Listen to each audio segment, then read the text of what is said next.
Well, parts came in, so let's start getting this pack back together. So since everything looks really good, we'll for sure just put in seals while we're here. And the seals got kind of a funny shape to them. So when you get them in, they should have a little lip facing down, so you picture the oil coming from the bottom, catching the lip. Same on the piston, you should be able to kind of catch that lip. And so what we'll do is we'll take our grease and put just a tiny film on the inside, and then a little tiny film on this outside, and then I'll set it on there. And I take a round O-ring, and I like it because I can just kind of massage that lip around with that round edge and not worry about cutting it. So we'll get the 4 piston seals in and start stacking as we go or whatever, but that's how we're starting. Well, parts are in. Let's get going on this 4020.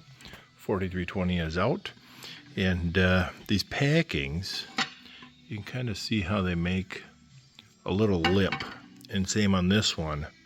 They're I don't know if you can see that L, so it kind of fits in to make that lip, and you want the lip down or to the oil gallery so it kind of self-seals. And then when working this piston down, we'll give a little coat of grease on both surfaces. But I like the round O-ring pick because I can just massage that packing, and you're doing it with a nice rounded edge, so there's no fear of tearing it when it's when you're in here, you know, kind of feeding it around. So I'll get stuff greased up, and we'll start putting this thing together and go from there. Once you got it started, if you kind of twist and just gently go down, if you are level, it should twist and plop into place. If one side snags, then just stop. Just stop. Make sure it's not snagged or trying to roll. If you need to, take your needle nose, 2 needle nose pliers, and it pops right out. If you need to, start over. Don't force it. It should just kind of twist and roll in, and then tuck in some sides and continue to twist. And even if one side gets high, that's okay. You can tuck it in and kind of twist, and there we go. Well, we didn't take our planetary apart, so we don't have to worry about timing or anything there. So we literally just set our discs, make sure we get our springs in there. I had some indicator marks somewhere, but there's dowel pins, your rod, and your threaded bolt hole. And so then you just put stuff in, put your plates in, and then make sure your springs are in. We'll get the sealing on this housing, and then we're literally just gonna set it on there. And so it's I don't know, I guess what I'm trying to say is you just stack it back up just like you took it apart. Pretty simple. So this one really tested my patience. You got this lip here that the seal can pop out as well, and over here. So I took a good stiff grease and made a real thick layer, you know, 1/16 of an inch, just kind of, you can kind of see how thick it was. And the plate gets a little crooked, and you kind of work it over that way, and then you're massaging it in and twist and massage in and kind of feel it around, and finally it went. But that big thick layer of grease, I think, maybe helped. But that one took a while.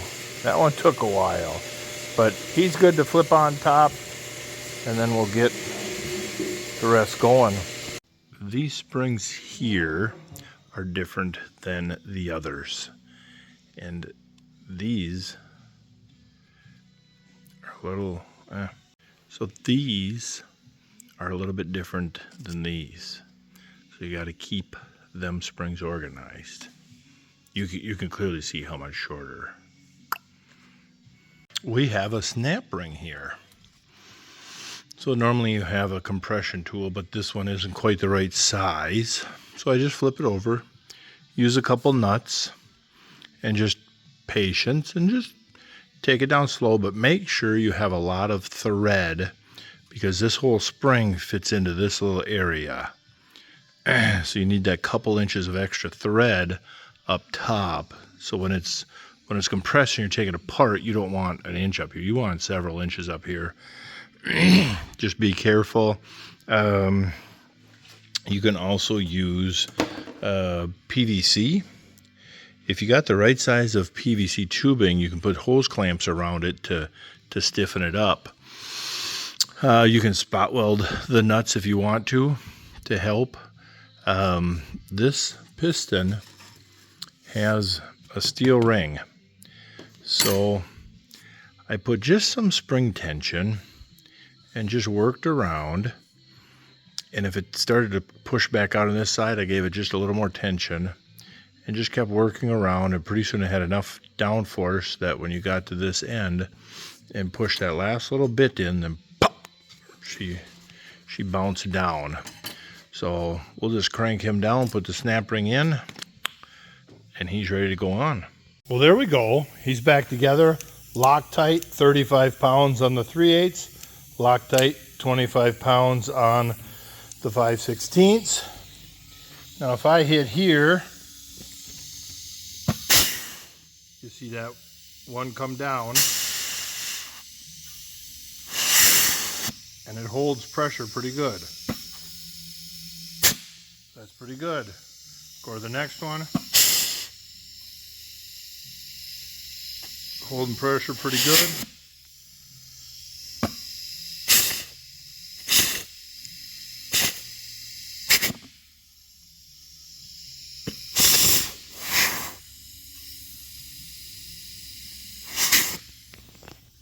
It's air going through a hydraulic system. So sometimes on these packings to get a little whistle from air is no big deal, but the fact that I let go of the trigger and you could see that it held each clutch pack for several seconds, that's really good. That is really good. We got a fantastic seal there. And so now we will get after C1 and 2.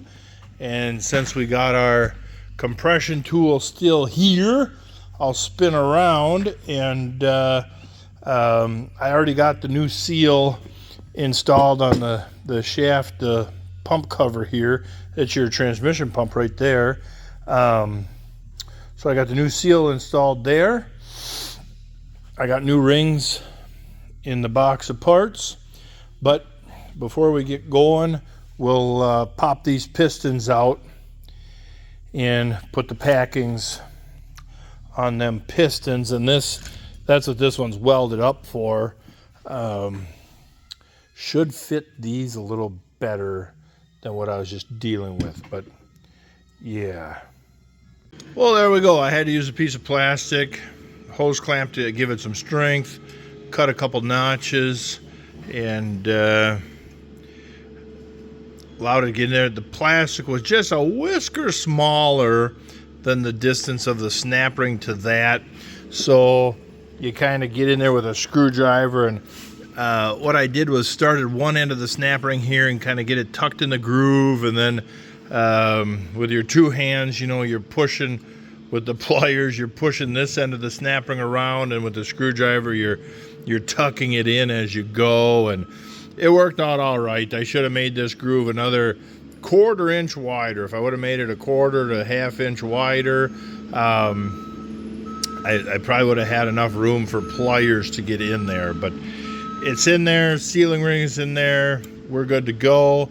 We'll just get parts washed up and we'll start stacking this clutch back together.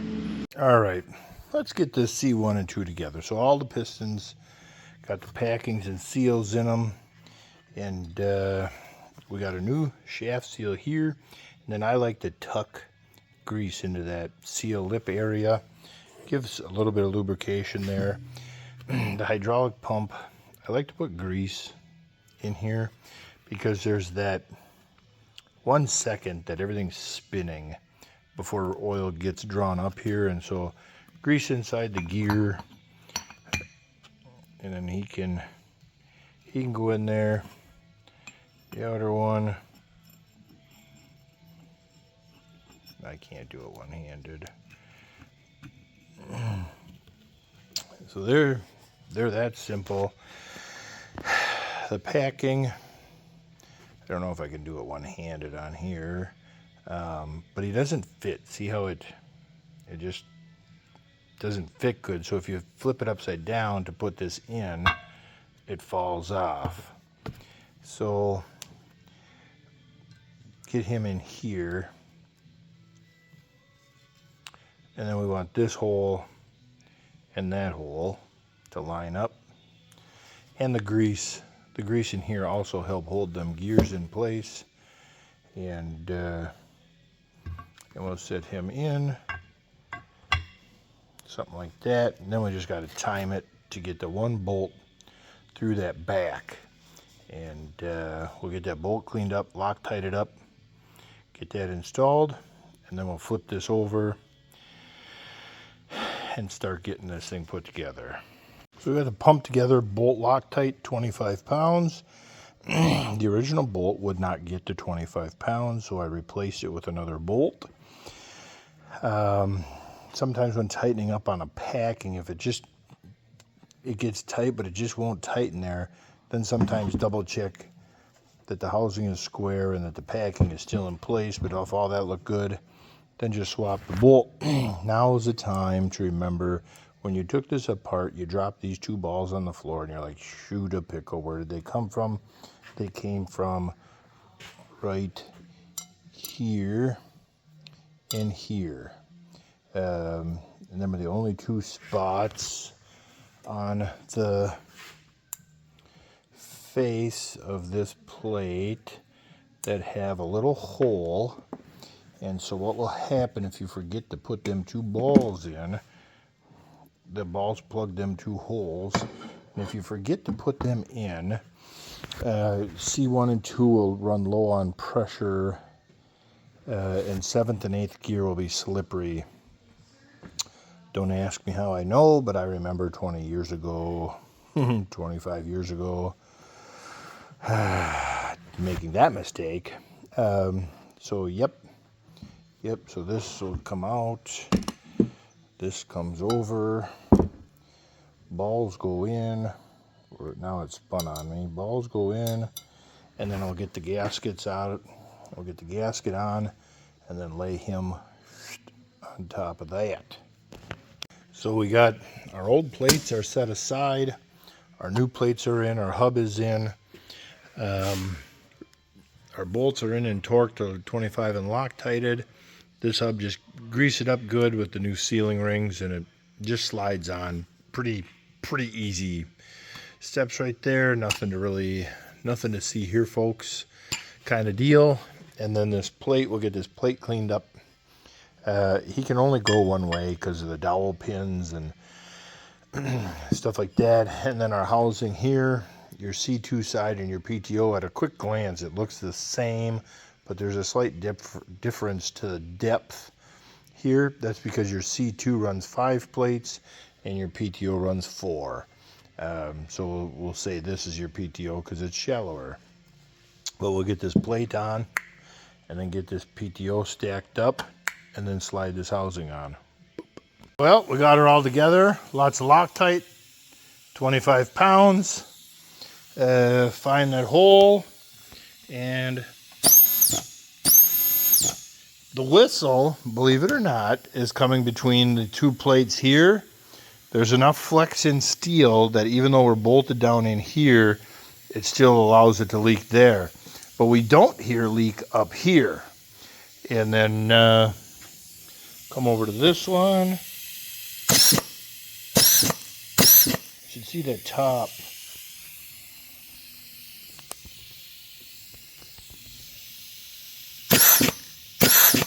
You see the piston coming down to it. And then that one.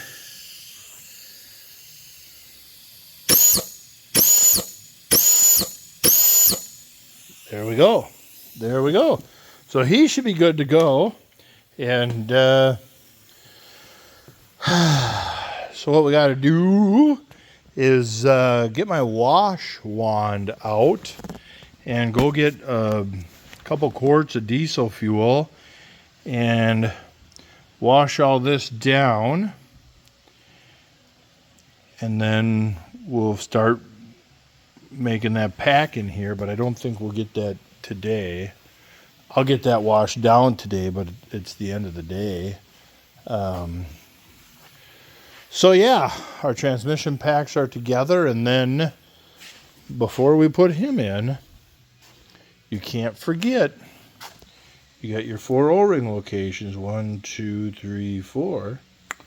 And so can't forget. And you got your O-rings here and over there. Don't forget them. Don't forget them. We'll break this segment right here.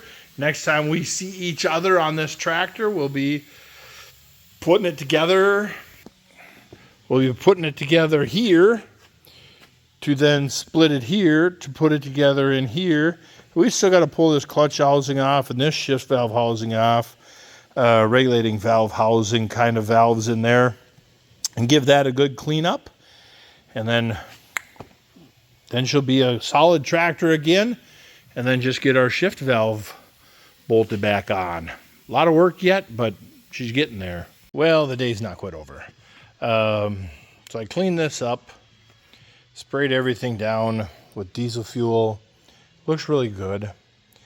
I did remember to put my O-rings down in there. And we'll set this guy down in and see how that works out. And then I will be close to done, because to get this shaft, I forgot to go put that shaft in the freezer now. And I want to get him in the freezer. Makes it easier to go in.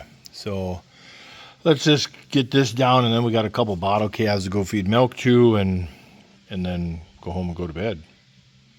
Well, there we go. Now the door is shut. It's the end of the day. He's home, bolted down, and torqued up. So next week when we come back, we'll see how the journey goes. But the next step would be to finish this front end up, get this bolted up, buttoned up, then re-split it here. Yep. A lot of work left. So appreciate you being here, and thank you very much for watching.